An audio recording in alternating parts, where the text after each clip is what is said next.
انسان دوستی کی عظیم مثال مشہور سماجی کارکن عبدالستار ایدھی کو ہم سے بچھڑے آج 9 برس بیت گئے۔ عبدالستار ایدھی ایک ایسا ادارہ چھوڑ گئے جو ان کے بعد بھی انسانیت کی فلاح کے لیے کام کر رہا ہے۔ تفصیلات اس رپورٹ میں۔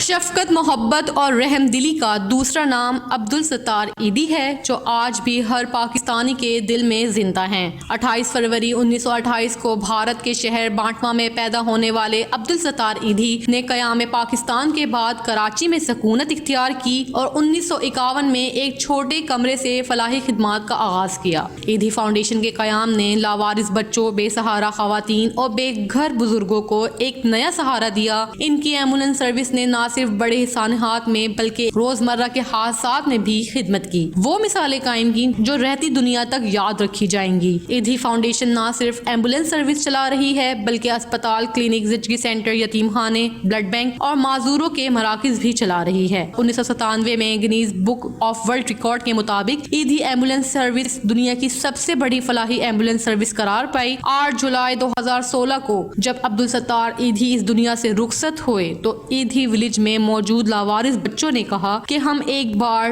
پھر یتیم ہو گئے، مگر ان کا مشن آج بھی جاری ہے۔ ان کے نام سے جڑا ہر ادارہ انسانیت کی خدمت کے مشن کو زندہ رکھے ہوئے ہے۔